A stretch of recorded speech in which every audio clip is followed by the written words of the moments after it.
Okay, welcome back. I ended up having to split this into three videos because uh, the stock return gasket, for some reason, was not in my factory full gasket kit. And not unusual. There's a couple different gaskets that they don't always put in there. That might be one of them. It might be that it fell out and I didn't even realize it, but I'm going to have to order a new one of those. So I went ahead and I did a couple little things while the camera was off just so that it wasn't time consuming. And that was just, screwing in a couple little fittings. I flipped this hose around so that the 90 is actually under here. It makes it much cleaner. Probably how it was originally designed, and I had it on backwards to begin with. Um, but that actually totally looks legit now. I like it. It's farther away from the exhaust manifold. It doesn't hit the compressor housing. So super happy with that. And I got the oil drain on. On this turbo, it's super nice. The oil drain's just right out in the open. Um, and the hose that they give you is perfectly length. And that's pretty much it. So the only thing I'm really hung up on is just that one gasket. The whole turbo kit's installed. Um, I already torqued all these down. So whenever I torque anything, I like to let it rest and then usually come back 24 hours later and retorque it just to make sure it's good. Make sure that no bolts snapped overnight because I haven't torque on them. I mean, granted, these are all low. According to the manual, they're only like 38 foot-pounds of torque, which I think is crazy low for a manifold, but that's what they're calling for, so that's what I'm going to go with. Put the oil dipstick tube in just to seal the hole up. And short of figuring out which ports I'm going to use, uh, I'm going to call the turbo kit installed. Um, I mean, I would say total time, short of dealing with all the camera issues and things like that, maybe an hour and 20 minutes. Not bad. Everything on this fit really, really good. Super happy with the kit. I didn't have one single problem with anything on it. ATS did an awesome, awesome job with this, and I'm super happy that I took Mark's advice with going with this adapter kit from ATS. Now, I originally was looking at a turbo from a different company. I was talking with Nick from Nick's Speed Racing, and I was going to do a CT28 turbo.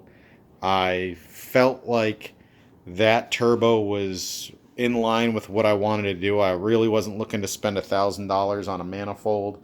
So something like that was awesome. I didn't even know about these adapter plates that ATS offered until Mark told me about it at uh, I can't remember if it was Bear Mountain or he was PMing me about it.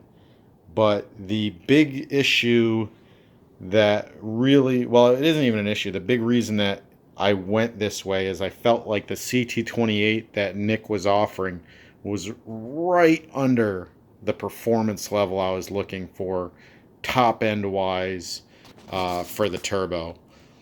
Could it be a better match for what I was looking for? Maybe, but I felt like it didn't have the room up top. Now he's addressing that issue and that he's going to be offering a newer turbo that's a little bit bigger that might have filled that gap that I was looking for. So it would have been a bolt on solution versus doing the adapter plate. But I like this setup a little bit more, I think, because of the external wastegate. I know when you start doing bigger turbos and you're running higher boost, I plan on running around 28 to 32 pounds, you start blowing open internal wastegates. So for me, I mean, I plan on being in boost most of the time on the track, hopefully. Um, so for me, that was going to be an issue that I was going to have to address. So I'd be looking at doing that and then an upgraded uh, like a forge wastegate or something like that to try and help keep the wastegate closed and just different things. So it was going to complicate the system a little bit more where I feel like this is very simplified. Each component is by itself. And with the exhaust manifold, the money wasn't really an issue. I mean, to doing a tubular manifold, I could have, and it would have eliminated all this. But the main reason I did this, and it's what really sold me on doing the adapter kit, the stock manifolds on these things are bomb proof. You know, I don't care how good of a tubular manifold you get, eventually they will stress crack. Is it going to stress crack right away? No. Is it going to stress crack in a year? Who knows? You know, it's really a crapshoot. I've seen $1,000 manifolds crack within 2-3 months of good use on them.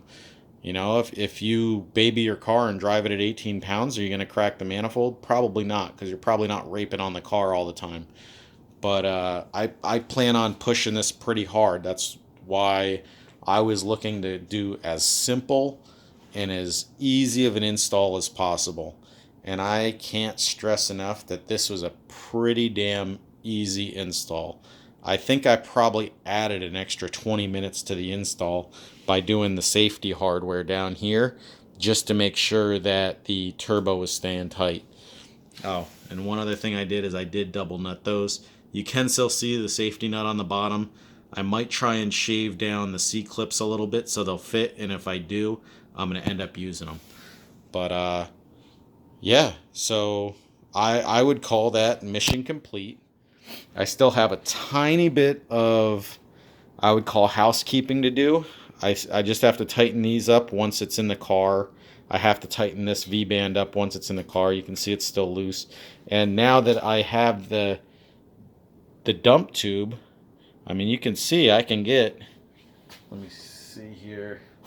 I'll just grab this one. You can see that'll drop right on there. So right with it in the car, I can get to that bolt.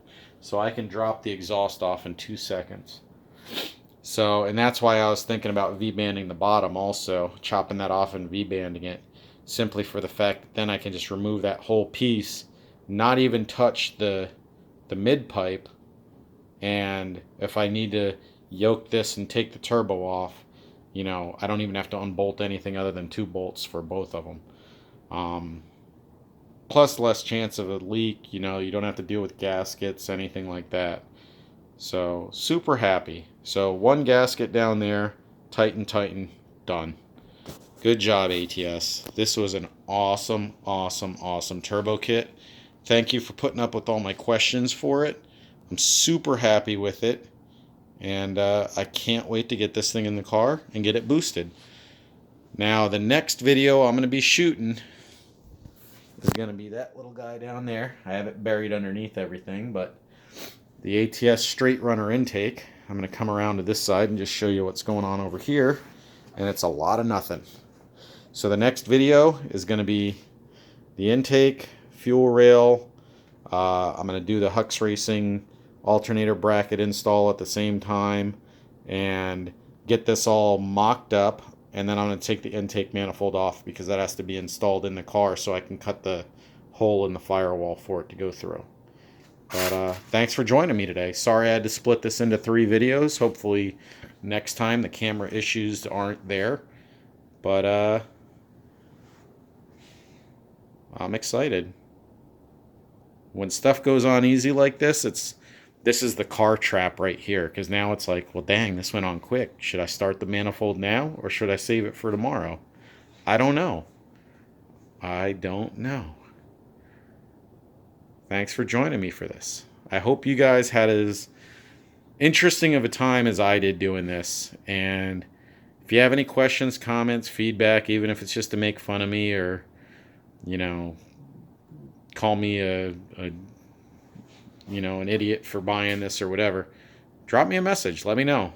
I want to know if people are enjoying the videos or not. I'll talk to you later, guys. Thanks.